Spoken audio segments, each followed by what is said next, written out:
Assalamualaikum warahmatullahi wabarakatuh.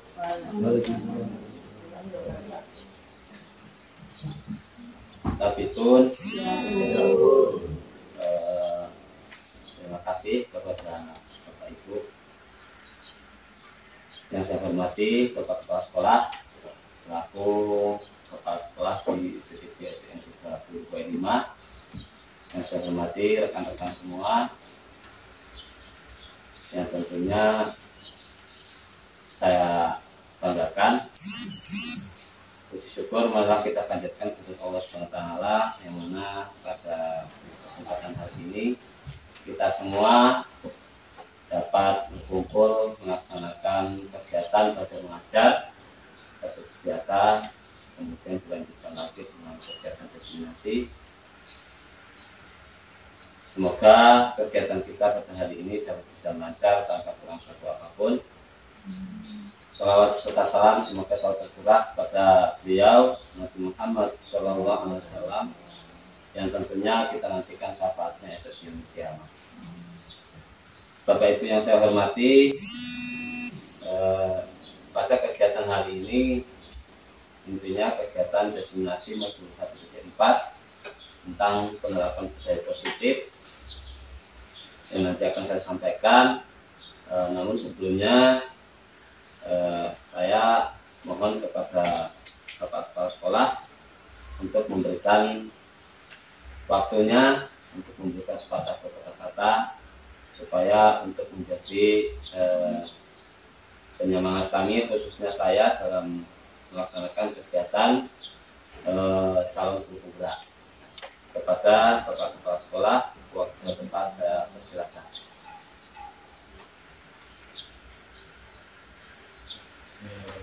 Assalamualaikum warahmatullahi wabarakatuh. Waalaikumsalam warahmatullahi wabarakatuh.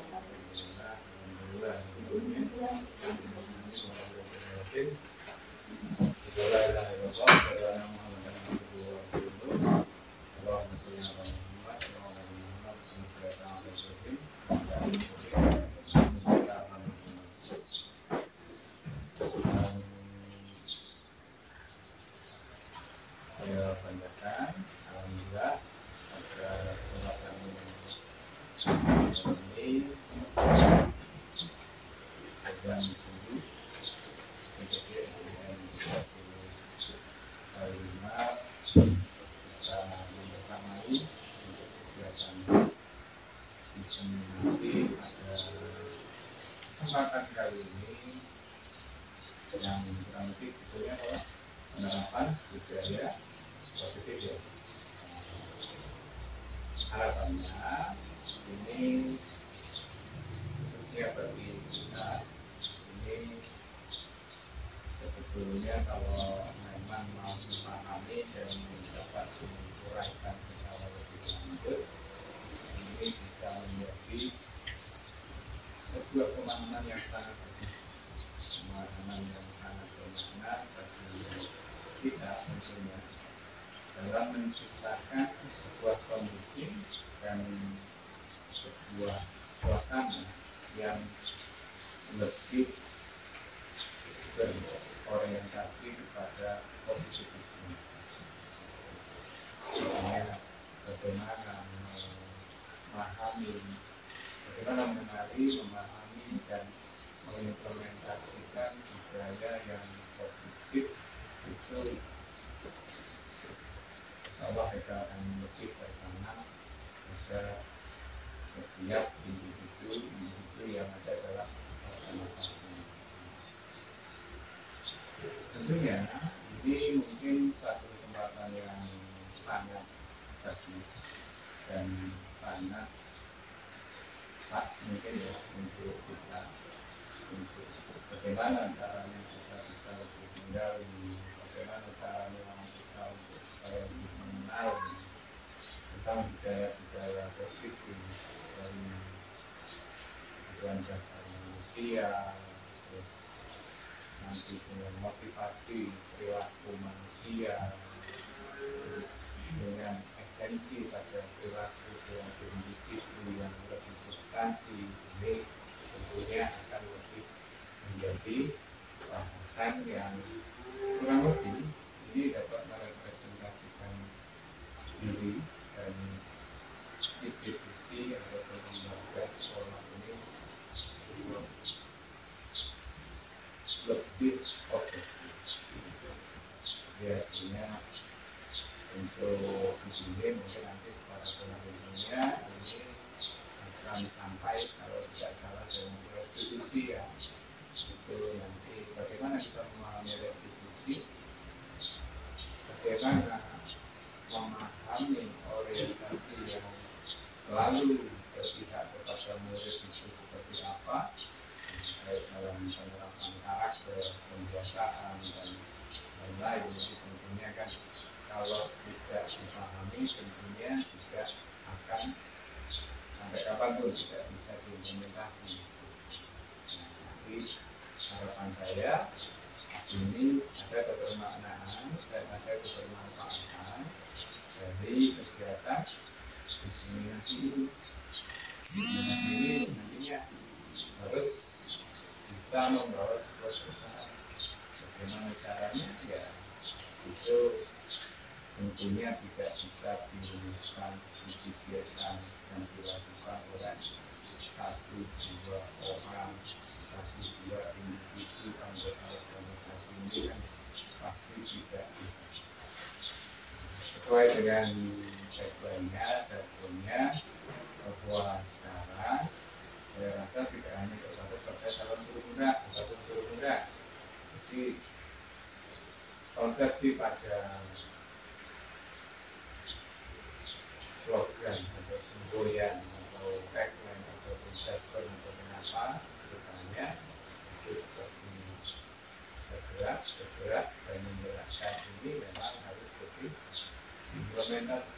diimplementasikan, di mana kita harus bisa memberikan sebuah dampak yang merubah dan membuka pola pikir. Jadi tentunya akan sangat sulit dan sangat butuh usaha yang ekstra untuk mencapai sebuah kondisi yang demikian. Dan mungkin satu masukan dari saya untuk mengawal nanti ya ada penguraian dan pemaparan kegiatan materi kegiatan diseminasi ini saya harapkan untuk supaya lebih diberikan intervensi untuk bagaimana agar dapat lebih eksplisit, lebih terurai oleh masyarakat, supaya tidak bias, tidak cenderung generalize ataupun umum.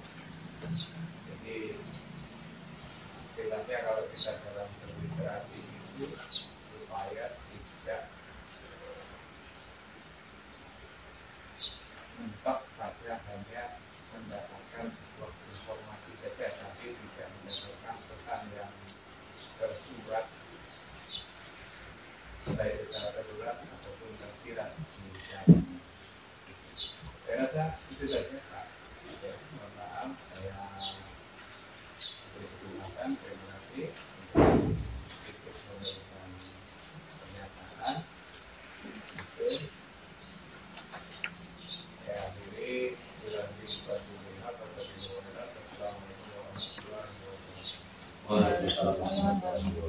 terima kasih atas sambutan kepada Bapak Saudara.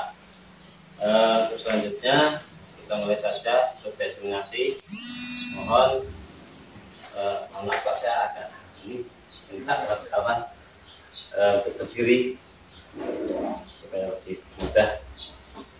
Kepada Bapak Ibu dimohon untuk karena kita tidak ada proyektor, mohon untuk dibuka file sudah disiapkan, disebutkan. Bapak Ibu, pada hari ini tentunya pada kesempatan ini saya akan mencoba untuk mendiseminasikan modul 1.4, yaitu menyebarkan pemahaman dan penerapan tentang terkait budaya positif. Namun sebelumnya Bapak Ibu, seperti yang sudah saya tuliskan di file tersebut, saya akan bertanya. Di situ saya menuliskan pertanyaan. Menurut Bapak Ibu, yang pertama, pemberian hukuman itu apakah dapat mendisiplinkan siswa? Menurut Bapak Ibu, dengan kata tersebut setuju atau tidak menurut Bapak Ibu? Memberikan hukuman kepada siswa itu bisa mendisiplinkan siswa. Untuk hukumannya gimana Pak Eri? Ya dalam bentuk apapun, coba kita pikirkan. Ketika siswa mengalami sebuah permasalahan atau mengalami pelanggaran, apakah dengan kita memberikan hukuman membuat anak itu menjadi lebih disiplin, menjadi anak itu disiplin? Menurut Bapak Ibu, setuju atau tidak? Tidak. Coba yang setuju. Yang setuju artinya bahwa ketika saya memberikan hukuman, anak itu menjadi disiplin. Ada yang setuju? Mungkin pada saat itu diberikan hukuman dia bisa kondusif, tapi nanti pasti mereka akan memahami itu. Apakah itu artinya sudah disiplin? Belum. Belum. Berarti setuju atau tidak menurut Bapak Ibu? Tidak. Ya? Tidak. Setuju? Kalau saya tidak. Tidak setuju. Oke, saya setuju ya. Yang kedua, memberikan hadiah mampu meningkatkan prestasi siswa. Mungkin selama ini kita sering memberikan hadiah kepada anak yang mungkin punya nilai lebih atau apa. Apakah kira-kira dengan memberikan hadiah itu bisa meningkatkan prestasi siswa? Apakah Anda setuju? Tidak. Tidak ya. Oke, tidak. Terus yang ketiga, ketika anak mengalami masalah, guru harus bisa memberikan solusi untuk siswa yang bermasalah. Apakah Bapak Ibu setuju? Ini rata-rata setuju ya. Berarti kita artinya harus siap. Sebagai seorang guru, ketika menemukan siswa yang bermasalah, kita harus siap untuk memberikan solusi. Kemudian seorang guru itu berperan sebagai teman bagi siswa. Apakah Bapak Ibu setuju? Oke, nah, untuk jawaban itu coba nanti seiring berjalannya desiminasi ini, insya Allah bisa kita temukan jawabannya.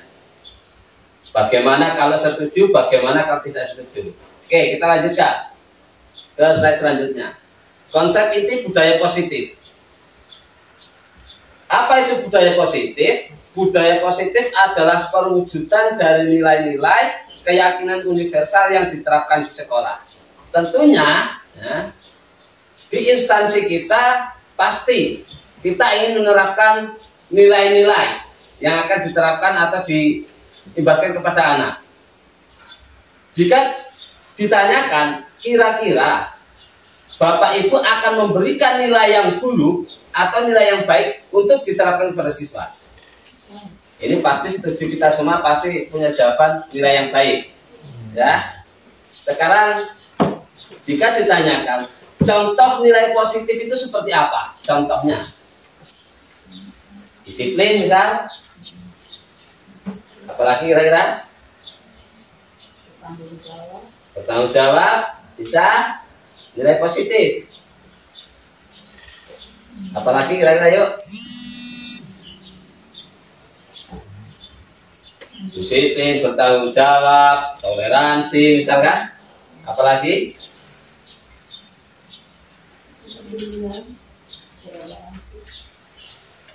Apa Bu? Kepedulian boleh, bisa kepedulian. Bagus juga. Ayo, apa kuliah? Nah, disiplin, peduli, toleransi, tanggung jawab ya. Tadi tentunya masih banyak. Ya. Itu adalah contoh-contoh yang bisa kita terapkan kepada anak terkait budaya positif. Oke.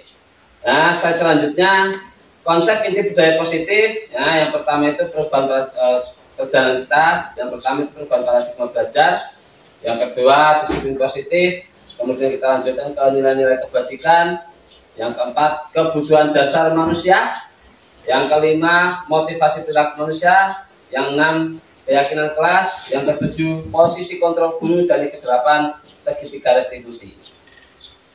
Yang pertama, mari kita lihat ya, pembelajaran dengan paradigma baru. Pembelajaran dengan paradigma baru merupakan pembelajaran yang dirancang berdasarkan prinsip pembelajaran berdiferensiasi. Nah, ini ya, kalau kita pernah mengikuti pembelajaran berdiferensiasi. Jadi nanti kita larinya ke sana. Sehingga para peserta didik belajar sesuai kebutuhannya berdasarkan tahap perkembangan sesuai teori psikologi modern untuk mewujudkan profil pelajar Pancasila. Yang kita ketahui profil pelajar Pancasila itu ada 6. Yang pertama beriman, bertakwa kepada Tuhan Yang Maha Esa dan berakhlak mulia. Kemudian yang kedua ada mandiri, ada bernalar kritis, kreatif, bergotong royong, dan berkebinekaan global. Oke, kita lanjutkan. Nah, coba Bapak Ibu, sekarang kita bermain, cobalah buka. Bayangkan, ya dibayangkan, tangan kita ini menggenggam sesuatu yang sangat berharga. Nah, sesuatu yang sangat berharga. Dan ini sangat penting sekali bagi hidup kita. Jika teman di sebelah Anda disuruh membuka, ibu bapak dibujuk, dah tak bayari baik, tak paksa. Kira-kira apakah bapak ibu mau membukanya? Padahal ini sangat penting. Bayangkan ini. Ya, coba selanjutnya. Pertanyaannya pertama, apakah bapak ibu akan membuka kepalan tangan? Kalau Anda membuka, alasannya apa? Apakah akan membuka? Ya, ini sangat penting ya.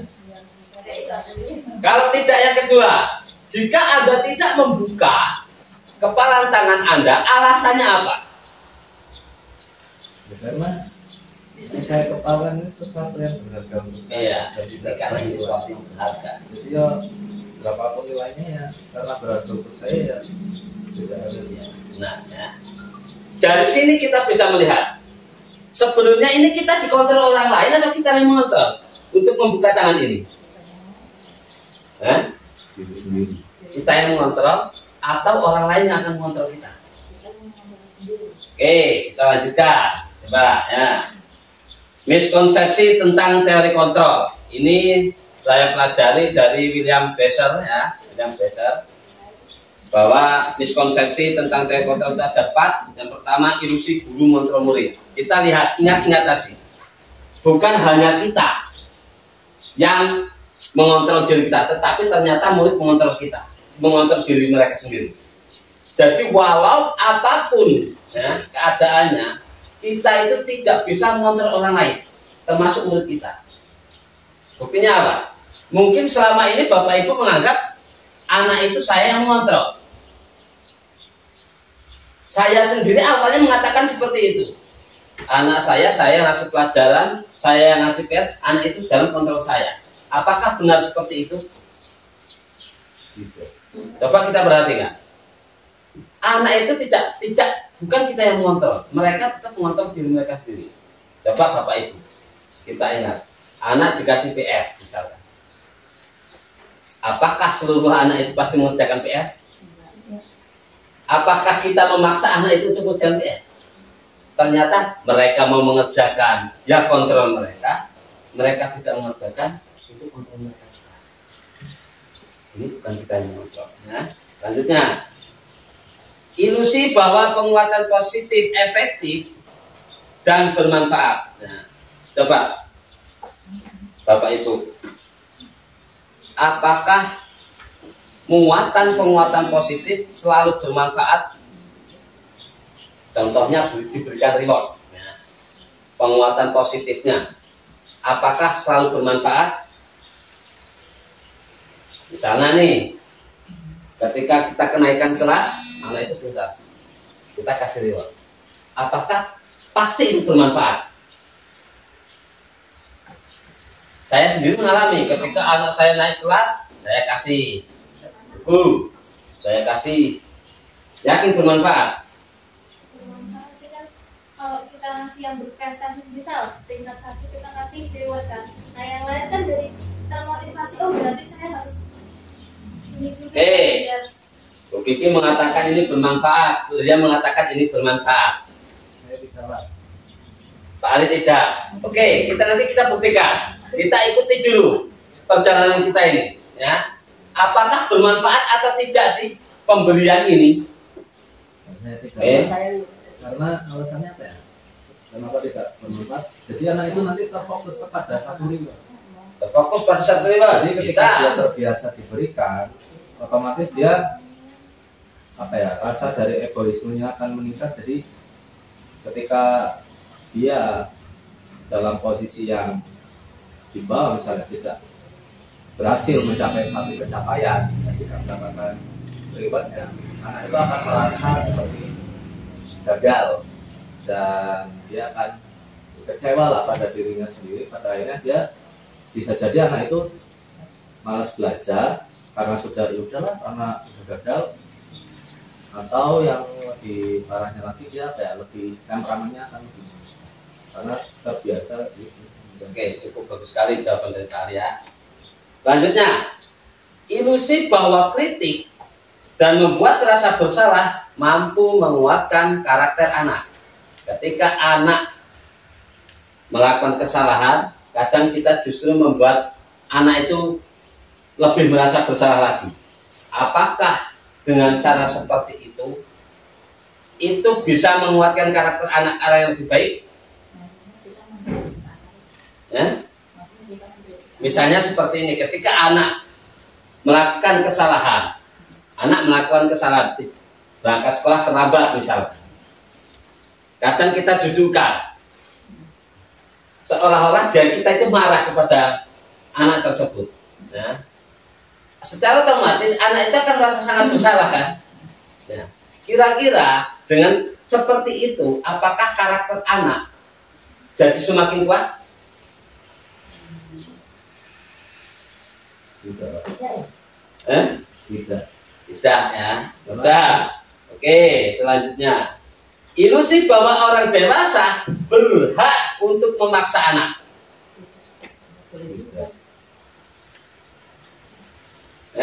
Padahal dari keempat ilusi ini sering kita lakukan di kelas. Tapi ternyata maksudnya tidak boleh gitu. Tetapi jawaban Bapak itu tidak. Tetapi sering dikerjakan di kelas. Nah, ya kan? Oke, semoga nanti lanjut ya. Oke.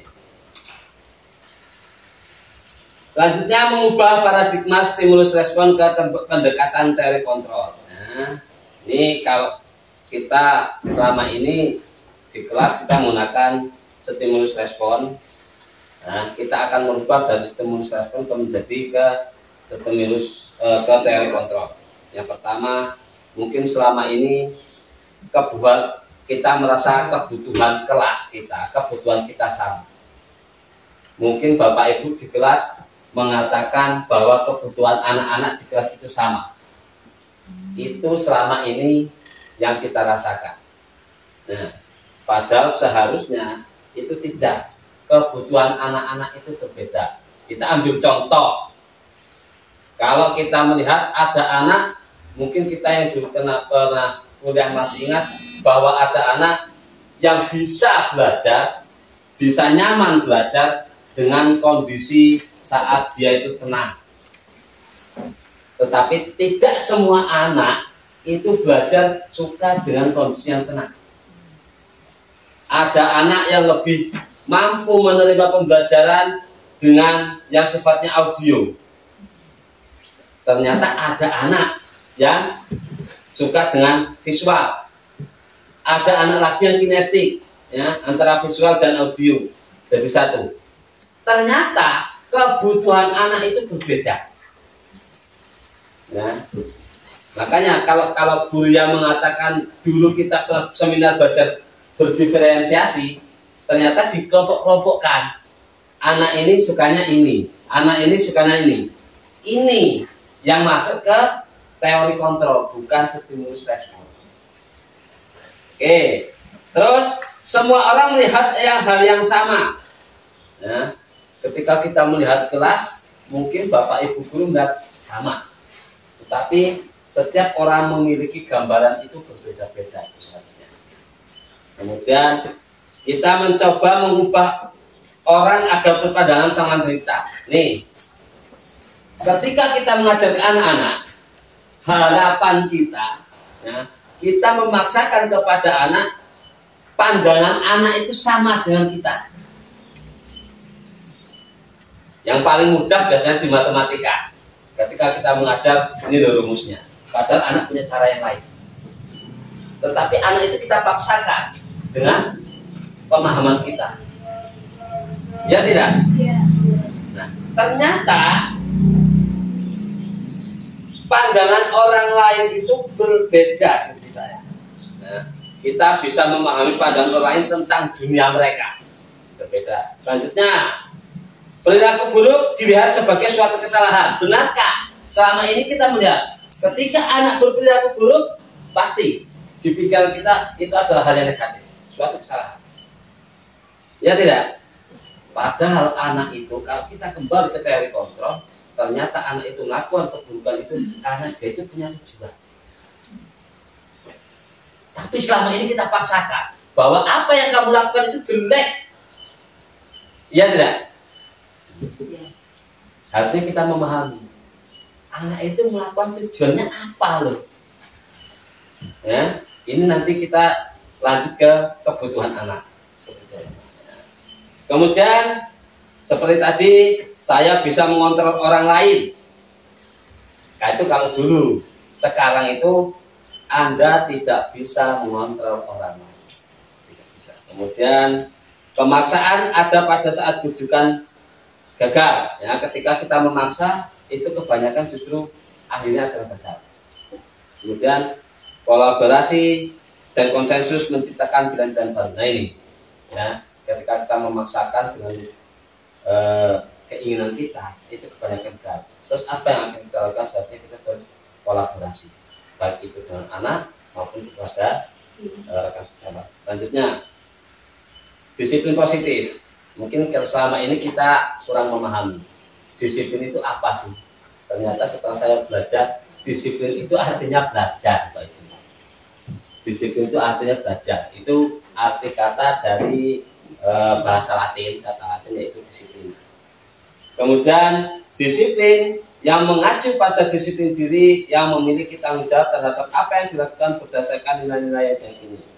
Disiplin positif merupakan salah satu cara penerapan disiplin yang bertujuan untuk menumbuhkan kesadaran serta memberdayakan peserta didik tanpa imbalan, penghargaan, reward, ancaman atau hukuman. Nah, ini catatan kita. Kita sebagai pendidik, tujuan kita adalah menciptakan peserta didik yang memiliki disiplin diri sehingga mereka berperilaku mengacu pada nilai-nilai kebajikan universal dan memiliki motivasi intrinsik dalam perubahan perilaku ke arah yang lebih baik. Nah, ini tujuan kita. Lanjut. Ini yang ketiga, contoh-contoh nilai kebajikan. Di profil pelajar Pancasila ada 6 kebajikan. Ya. Satu, beriman, bertakwa kepada Yang Maha Esa, dan beralhamdulillah, mandiri, beraktivitas, kebinekaan global, bergotong royong, kreatif. Kemudian sikap murid, nilai-nilai kebajikan yang ada pada sikap murid, contohnya toleransi, ya tadi ya, toleransi, terus rasa hormat, ada tanggung jawab, integritas, mandiri dan sebagainya. Kemudian keterampilan hidup anak, ya, dapat dipercaya, ini juga nilai kebajikan. Terus hati yang lurus, ini nilai kebajikan. Terus pendengar yang aktif, ini juga nilai kebajikan. Kemudian tidak merendahkan orang lain serta memberikan yang terbaik dari diri.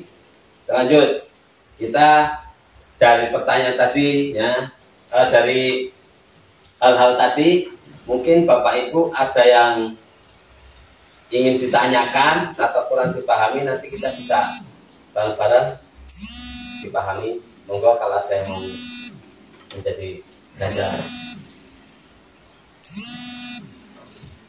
bisa dipahami, bisa Bu? Oke, bisa. Kebutuhan dasar manusia.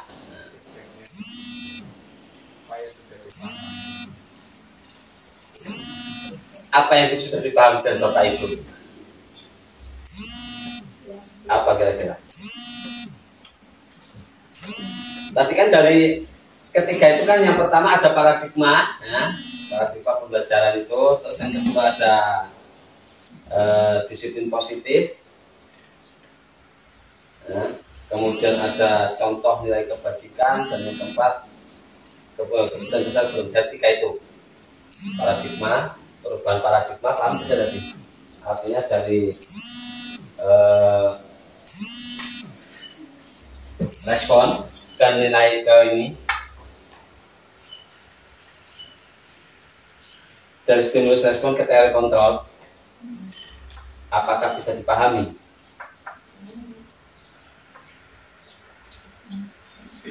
Silahkan Bapak Ibu.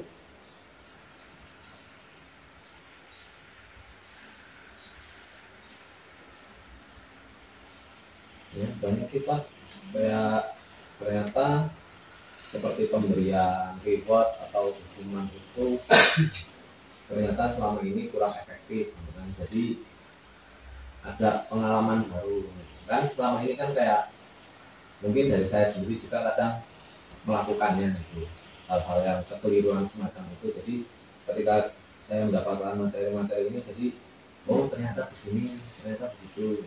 Ternyata tidak selamanya memberikan reward itu dapat meningkatkan kompetensi siswa apa, dan ternyata dari sudut pandang siswa juga mereka memiliki apa ya, seperti kontrol diri sendiri kan. Tadi kan dikatakan bahasanya selama ini guru itu melakukan apa ya, ilusi, semacam ilusi untuk mengontrol murid. Ternyata peran kita di sini sebenarnya hanya seperti mendampingi anak, Lebih ke arah menuntun. ya menuntun, daripada mengkontrol anak untuk menjadi yang kita inginkan.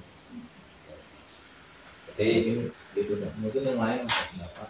artinya bukan suatu kesalahan sih ketika kita memberikan reward, tetapi keefektifannya itu hanya jangka pendek. Ya, Nah, jangka panjangnya belum. Mungkin Bapak Ibu yang lain?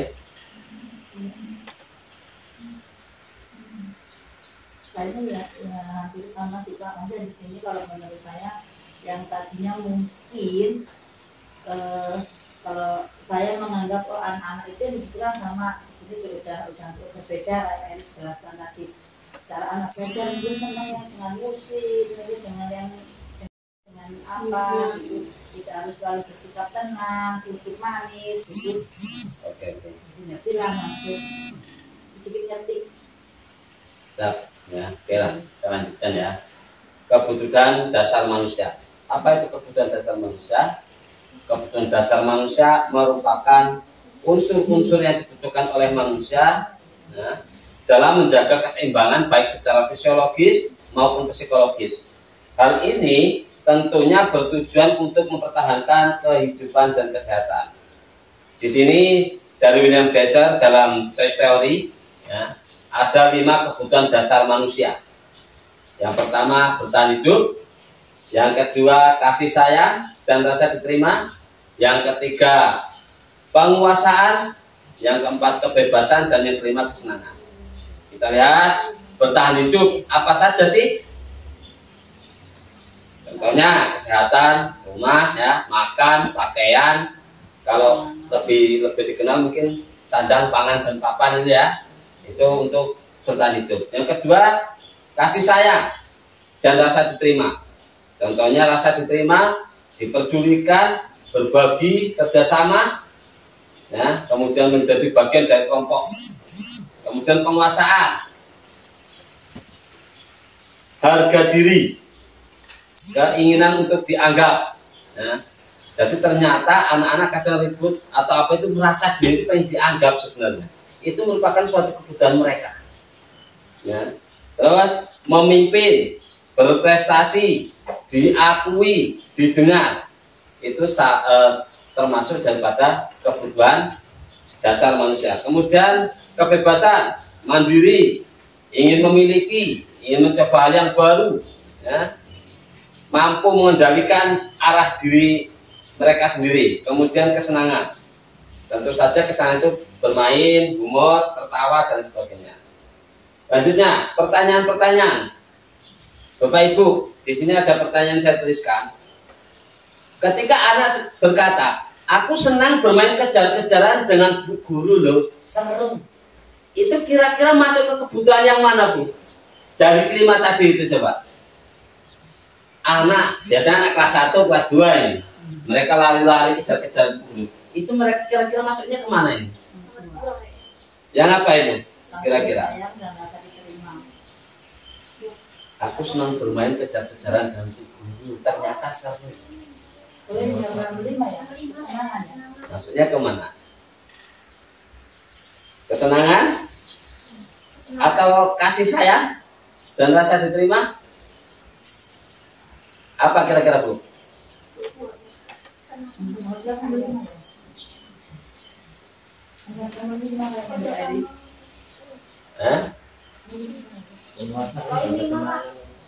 Rasa diterima atau kesenangan? Dia lingkupnya masuk ke penguasaan dan kesenangan, karena di sini dia merasa dianggap dan apa ya, terus dia didengar, terus selanjutnya dia juga bermain. Jadi lebih dari 2 poin kalau yang saya tangkap, yaitu penguasaan dan kesenangan. Menurut saya. Lanjutkan. Yang kedua, ibu kejar aku karena ibu guru kan sayang aku. Kira-kira kebutuhan yang mana ini yang ditunjukkan anak? Kebutuhan dasar yang mana? Ibu kejar aku, ibu kan sayang sama aku.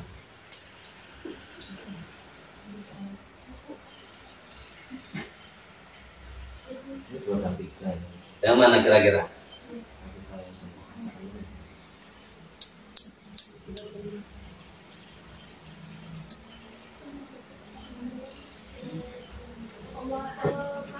Penguasaan. Jadi anak itu merasa menguasai gurunya. Nah, larinya ke penguasaan. Selanjutnya yang ketiga, aku hebat kan? Bisa bikin ibu guru mengejar aku.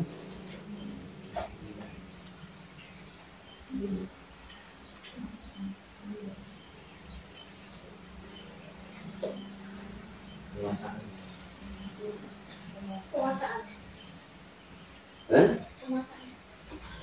Penguasaan.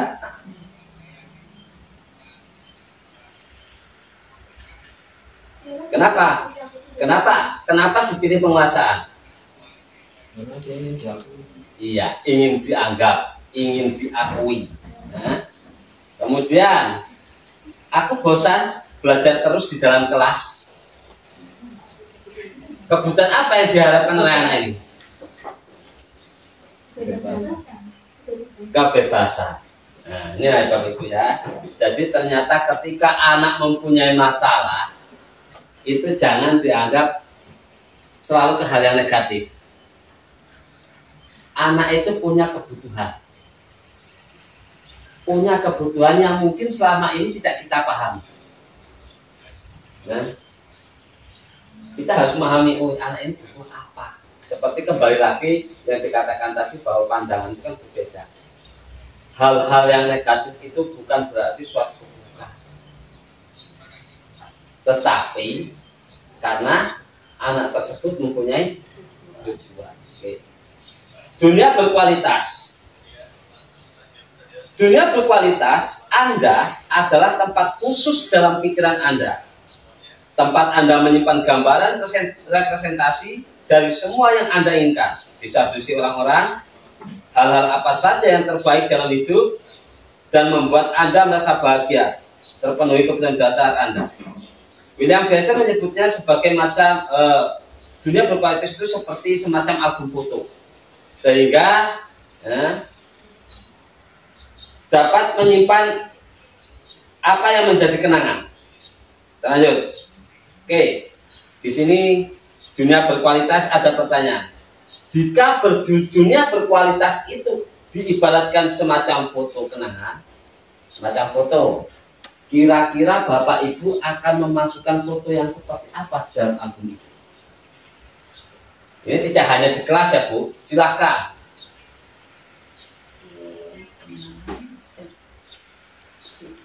Ya. Tentunya kenangan-kenangan yang menyenangkan ya Pak, yang menyenangkan, yang indah, yang apa ya, keringat sepanjang hari. Kiranya itu hal-hal yang Kalau saya tanya foto siapa? Siswa. Ini anak ya. Pertanyaan selanjutnya, mengapa harus itu yang disimpan di dalam album? karena itu menurut saya penting. Menurut saya Penting.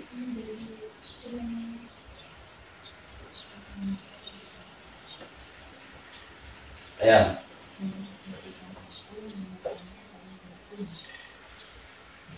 Apa kira-kira? Mengapa foto-foto itu yang disimpan di dalam album? penting berarti.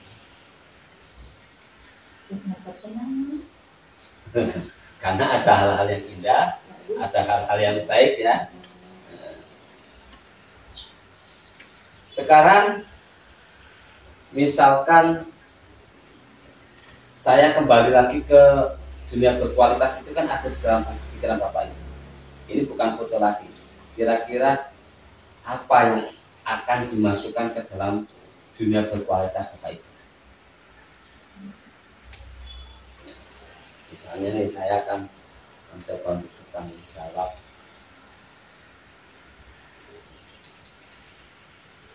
Nah, dunia itu berkualitas, gitu.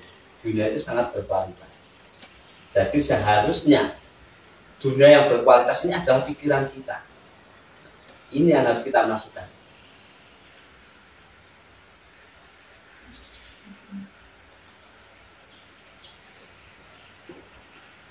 Ya.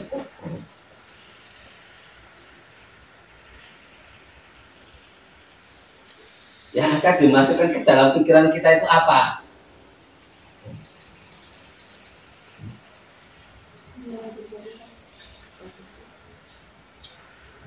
Tentunya hal-hal yang positif kan, ya kan? Tentunya hal-hal yang positif.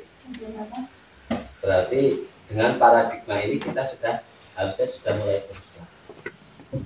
Oke, selanjutnya, menurut Bapak Ibu, nilai kebajikan apa yang paling penting? Yang paling penting, yang namanya paling penting itu satu berarti di hidup Anda. Nilai kebajikan paling penting yang harus Anda tanamkan di diri Anda berarti.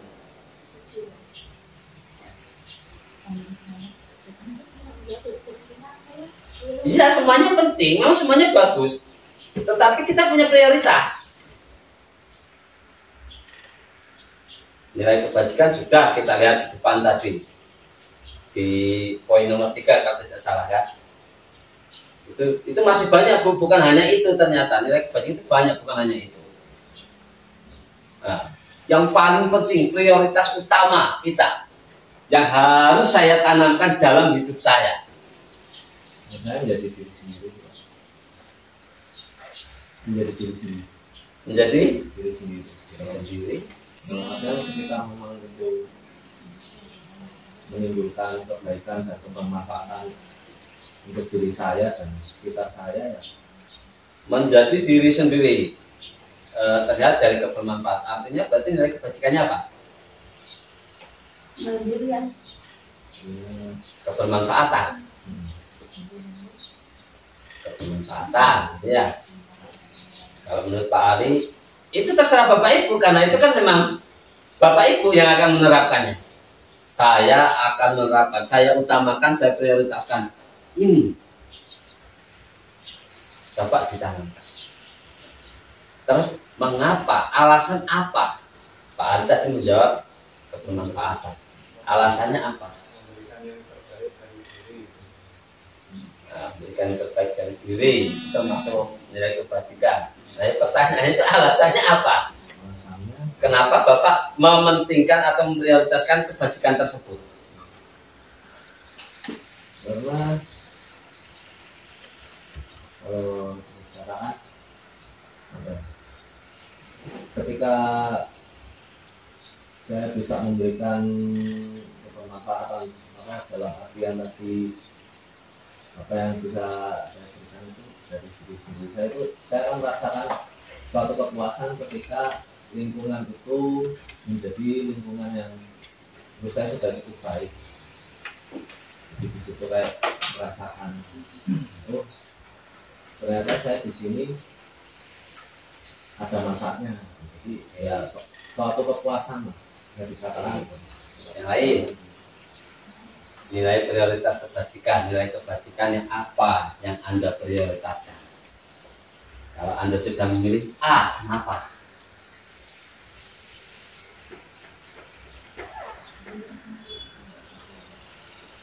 Artinya kalau sudah prioritas, ya harus kita jalankan berarti.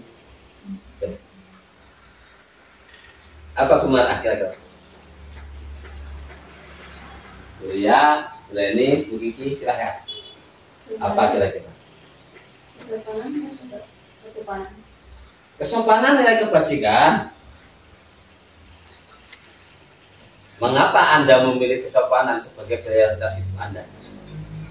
Karena sopan itu kita yang menanamkan sikap sopan terhadap yang tua, terus hormat. Artinya di sini saya tidak harus, oh ini benar, ini saya tidak. Ini kan prioritas Anda gitu. Terhadap orang lain. Kalau saya yang kepengen saya prioritaskan misalnya saya. Nah, kenapa? Karena kejujuran itu Tidak ada kebohongan. Data ya, sudah. Mungkin apa untuk menjelaskannya agak sulit ya. Oke, selanjutnya kalau Anda menjadi orang ideal, karakter atau sikap apa yang Anda paling inginkan dalam diri Anda? Menjadi orang yang berkarakter, menjadi orang yang seperti apa? Disiplin, boleh.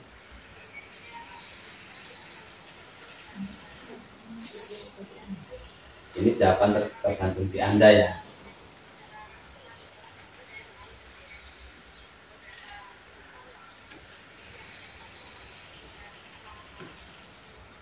Ini kenapa pertanyaan ini dibuat untuk mengisi dunia kita. Tadi dikatakan bahwa dunia kita itu berkualitas. Dari pertanyaan-pertanyaan ini timbul keinginan saya untuk seperti ini, ya. Kemudian mungkin selama ini Bapak Ibu sudah pernah sampai di titik puncak pencapaian. Nah, kira-kira pencapaian apa yang sudah Anda sangat Anda banggakan? Setelah saya menikah, ternyata saya menjadi seorang PNS, itu pencapaian saya paling tinggi misalkan seperti itu. Yang bisa dibanggakan misalkan setelah saya menikah, saya mempunyai anak yang soleh misalkan. Itu suatu pencapaian, ya Pak Ali? Iya. Tetapi pencapaian apa yang Anda banggakan? Masa urung? Pasti pernah lah. Kalau di saya mungkin pencapaian yang dibanggakan ya, seperti misalnya apa yang telah saya bekali kepada murid itu bisa bermanfaat untuk murid saya, bahkan menjadi bermanfaatan untuk murid tersebut. Ya, silakan. Ya, apa terbaik? Saya katakan sisi.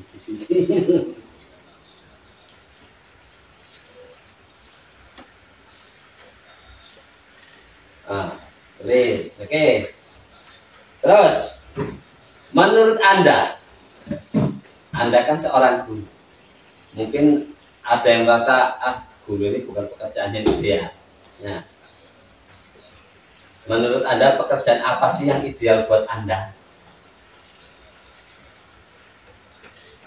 Kita kan tidak, kita sendiri yang mengontrol, bukan orang lain. Saya harus jadi guru karena saya oleh orang tua, itu tidak bisa, karena Anda yang menentukan. Mungkin ada, saya sudah bosan jadi guru. Itu kan kayak kontrolnya ada pada Anda sendiri.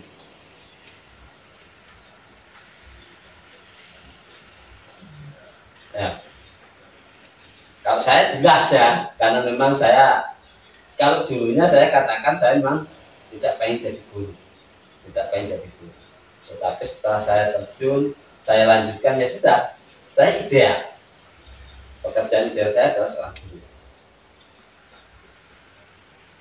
Untuk pekerjaan yang ideal bagi saya itu menjadi ini Pak, seorang mempunyai usaha gitu, yang mana saya itu sebagai pimpinannya dan saya bisa merekrut orang-orang yang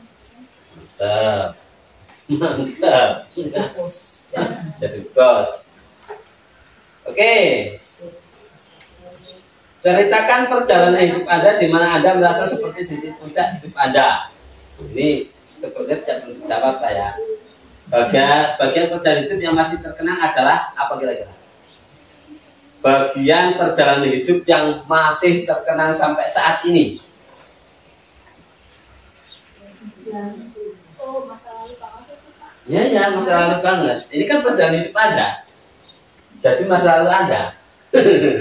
Apa gitu? Kalau masa lalu saya Pak, yang mungkin setiap saya bercerita atau mungkin orang itu bertanya tentang perjalanan hidup saya, yang mungkin membuat saya itu kadang dalam menceritakan itu masih kadang bisa melo gitu Pak. Waktu saya ada di titik rendah. Di titik puncak ini yang ditanyakan. Di titik puncak, artinya di titik kebahagiaan. Oh ya, kebahagiaan.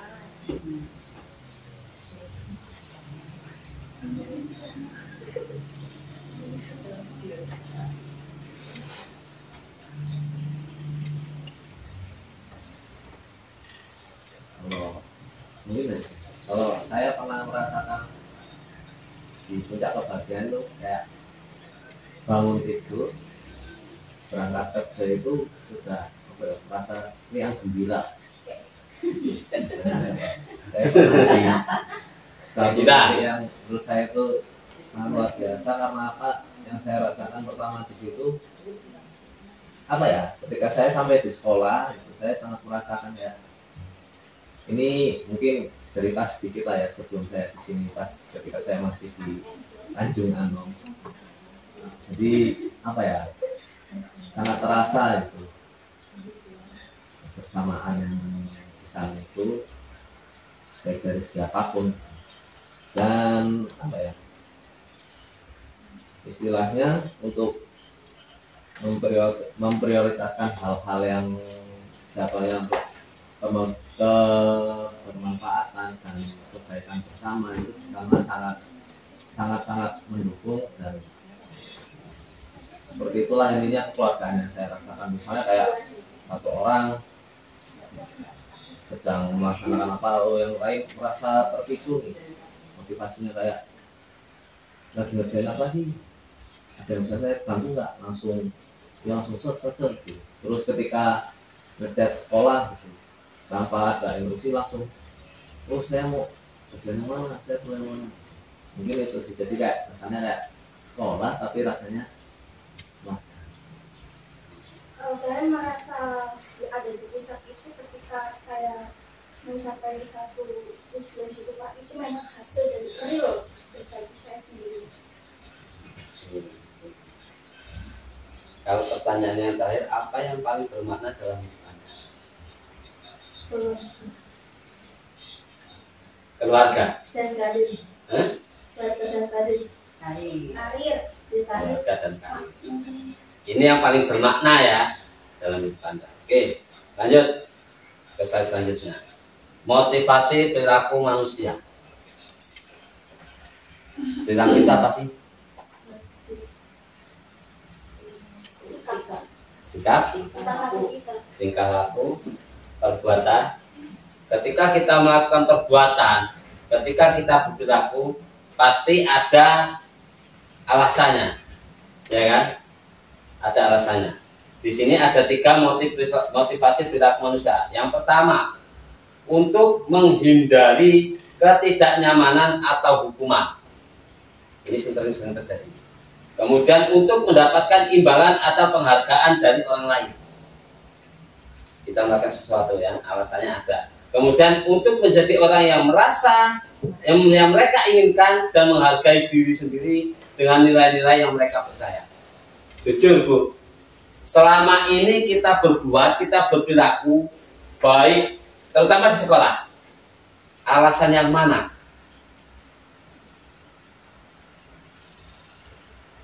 Kita berperilaku pagi-pagi kita berangkat, tiba-tiba ngambilin sampah. Alasannya apa? Apakah untuk menghindari ketidaknyamanan karena takut hukuman? Apakah untuk mendapatkan imbalan atau mendapatkan penghargaan atau mendapatkan apresiasi? Atau karena kesadaran diri kita menghargai diri sendiri dengan nilai-nilai yang kita percaya?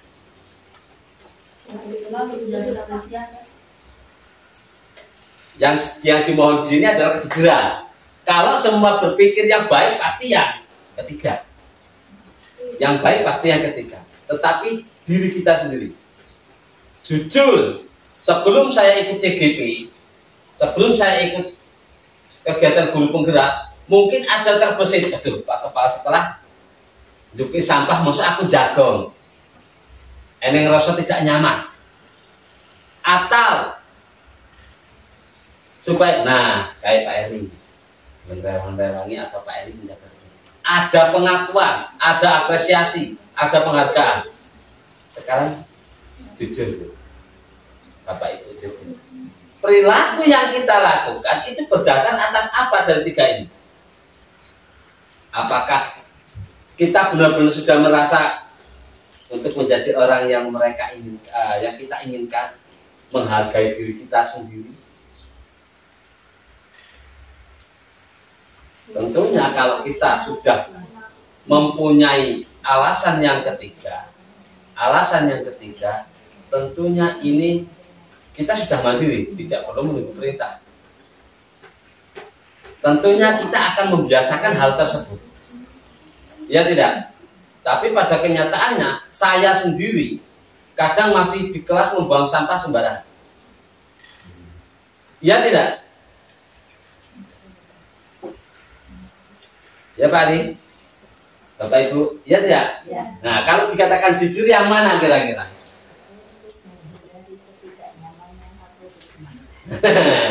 Ya, kita lihat anak-anak kita lah paling gampang.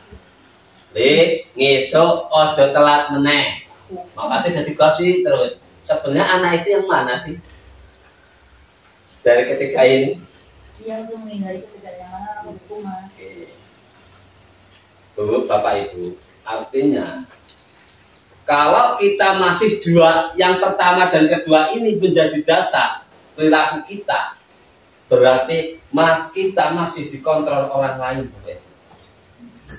Karena itu sifatnya ekstrinsik, sifatnya dari luar.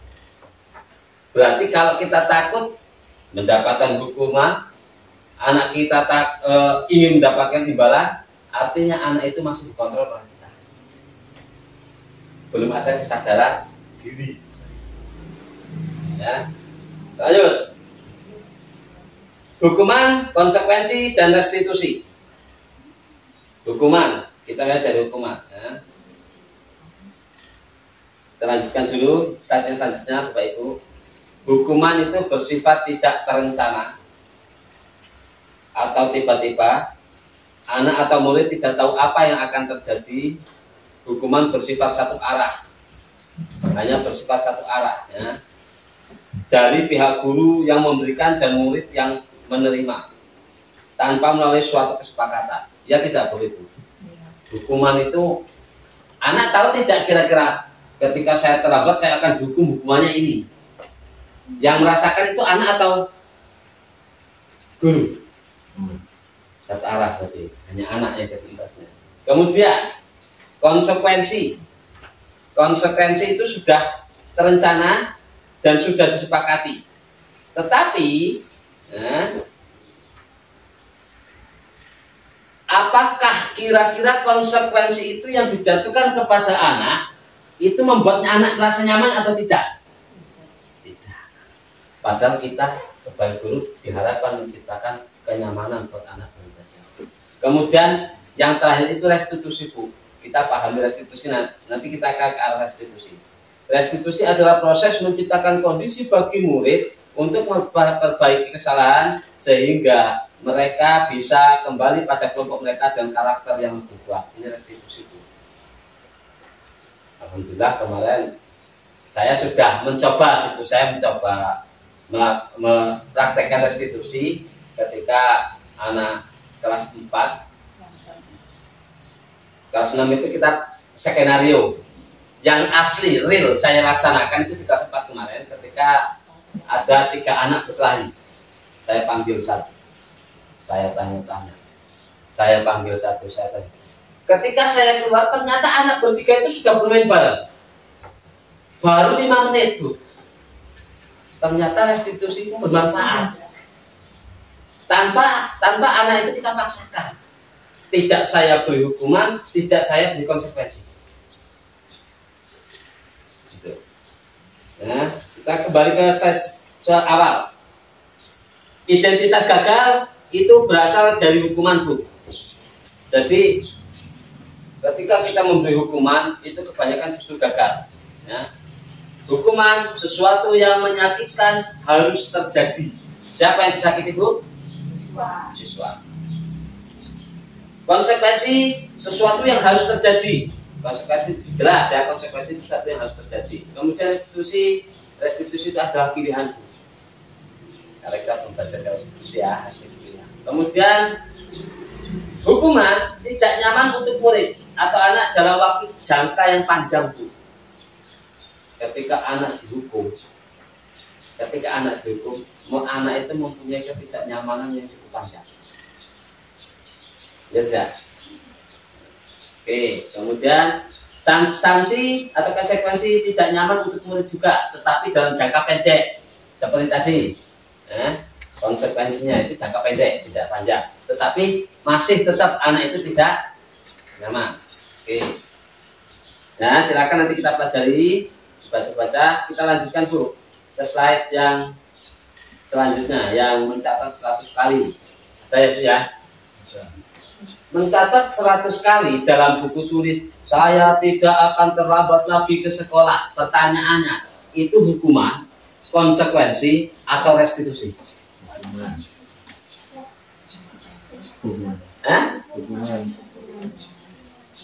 Hukuman adalah sesuatu yang tidak terencana. Biasanya ini terjadi karena konsekuensi. Jika tidak terlambat, apa yang terjadi? Ini tidak nyaman, tetapi dalam jangka pendek, Pak. Ketika kita menulis saya tidak akan berangkat dan tidak akan terlambat lagi 100 kali dalam buku.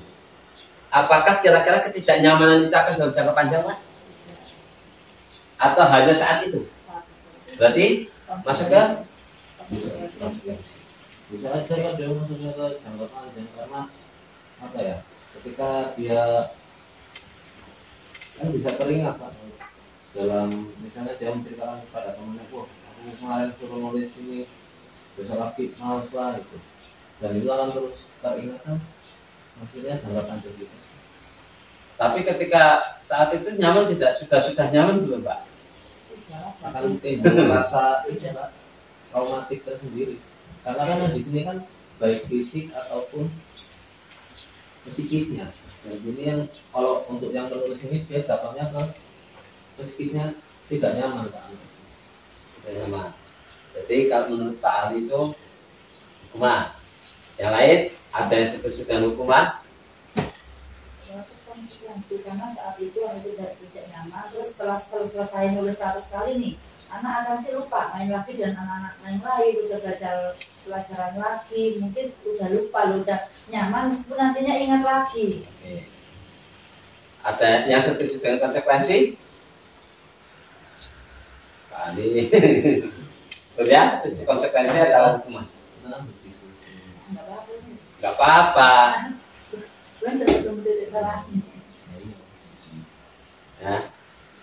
Ini kalau yang mencatat 100 kali dalam buku tulis yang saya baca itu masuknya ke konsekuensi.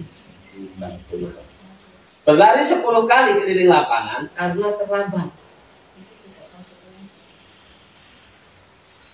Hukuman, konsekuensi.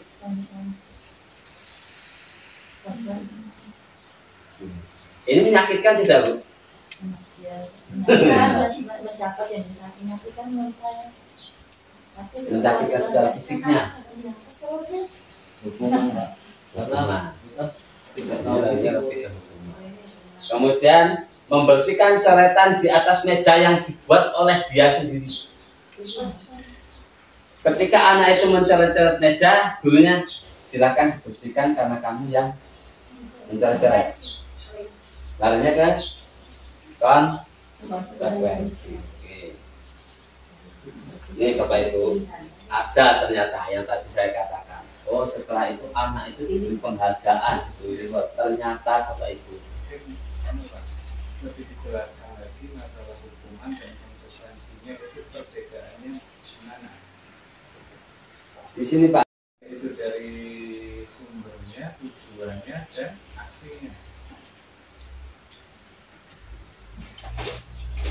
Kalau dilihat dari perbedaannya Pak, hukuman itu sifatnya tidak terencana Pak.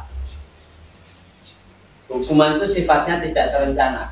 Biasanya ketika anak melakukan kesalahan, ini tidak terencana. Misalkan nih,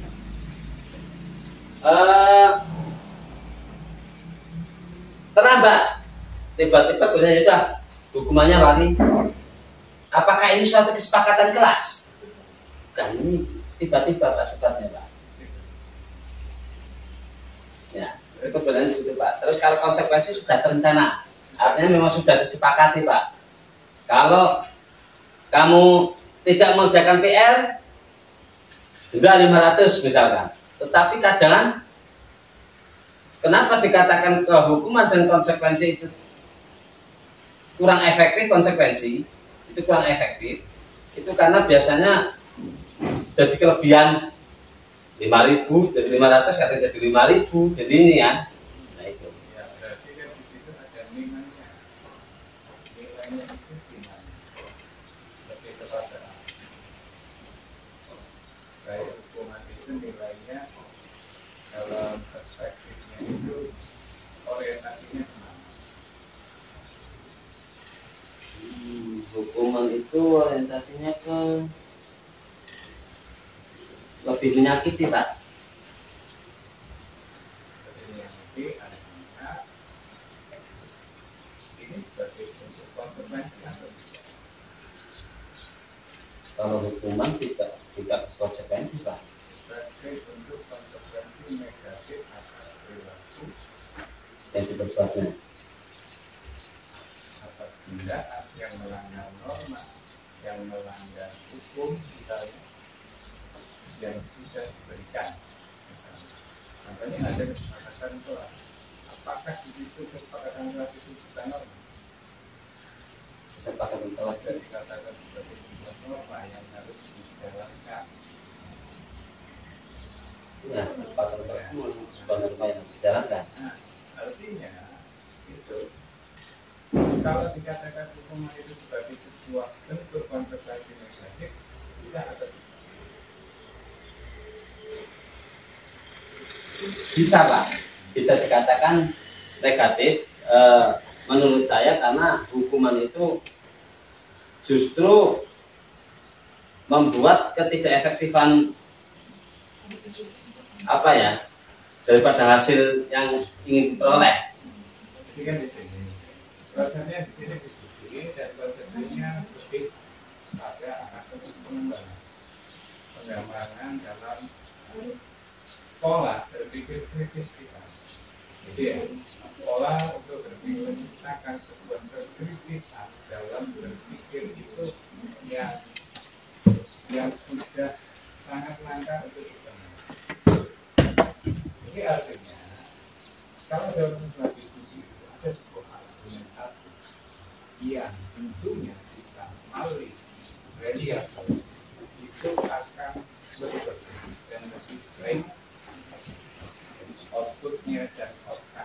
nanti bisa lebih bermanfaat. Pertama mungkin kita ketahui dulu, kalau saya agak flashback dulu ke masalah perilaku. Perilaku itu masih perilaku itu apakah tidak bisa diciptakan oleh siapa atau bersumber dari mana? Itu artinya di situ ada yang mempunyai dan menciptakan sebagai sumber perilaku. Tentunya dari ini individu. Mungkin agak bisa ditandai gitu ya. Perilaku individu itu apa? Nah, perilaku individu itu, misalnya, atau segala sesuatu yang memang sering dilakukan, seperti berbicara, berjawab, berpikir. Nah ini itu adalah sebagai pendefinisian pada perilaku individu yang mungkin lebih komprehensif atau secara lebih tepatnya itu. Nah, terus ada lagi mungkin tadi kalau saya flashback kembali itu tentang kebutuhan dasar manusia. Ya, itu tentunya ini kita mau mencoba untuk mengkaji beberapa teori-teori yang memang itu dikenalkan. Ada sebuah teori dari Abraham Maslow itu dari melihat kebutuhan dasar manusia. Masuk. Maslow. Nah, itu ada kebutuhan fisiologi, kebutuhan keamanan, kebutuhan sosial, kebutuhan akan penghargaan, kebutuhan akan aktualisasi diri. Mungkin lebih artinya lebih bisa disembahkan gitu ya. Terus tadi apa ya? Yang terakhir masalah hukuman dan konsekuensi itu supaya nanti bisa lebih eksklusifnya itu perlu dijabarkan masalah hukuman itu adalah. Jadi kalau dibolak-balik itu istilahnya kalau hukuman apakah bisa dikatakan sebuah konsekuensi? Ini akan menimbulkan nanti sebuah kerancuan. Nanti secara pemahamannya itu akan kalau saya lebih cenderung hukuman adalah sebuah konsekuensi negatif yang diberikan sebagai respon atas untuk pelanggaran. Betul ya? Yang melanggar norma ataupun hukum yang memang sudah ada. Betul ya? Artinya kalau dalam konsep institusi ataupun organisasi satuan pendidikan itu punya rule ya, punya aturan ya dalam sekolah. Itu apalagi di kelas kan pasti begitu.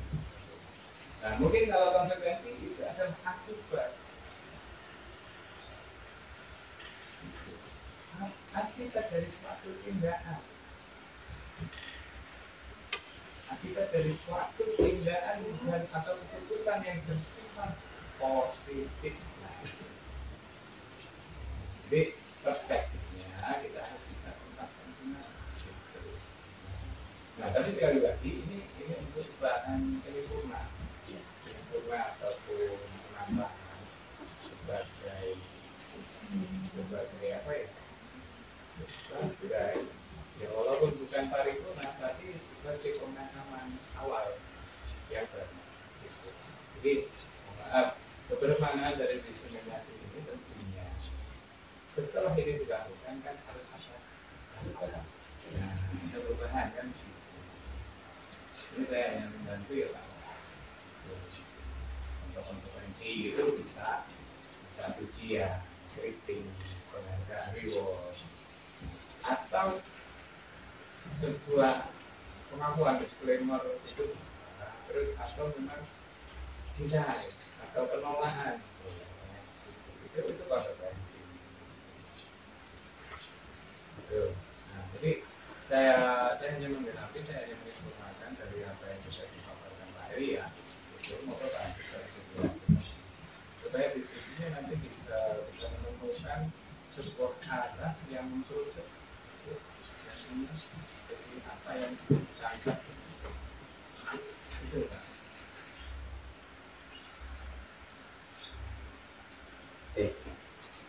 Terima kasih tambahan Pak. Jadi kita bisa lebih pelajari lagi. Kita lanjutkan. Nah, kita kembali lagi. Di sini ada dihukum oleh penghargaan. Nah, mungkin seperti dari awal saya sampaikan tadi bahwa penghargaan itu bisa juga menjadi sebuah hukuman. Kenapa? Karena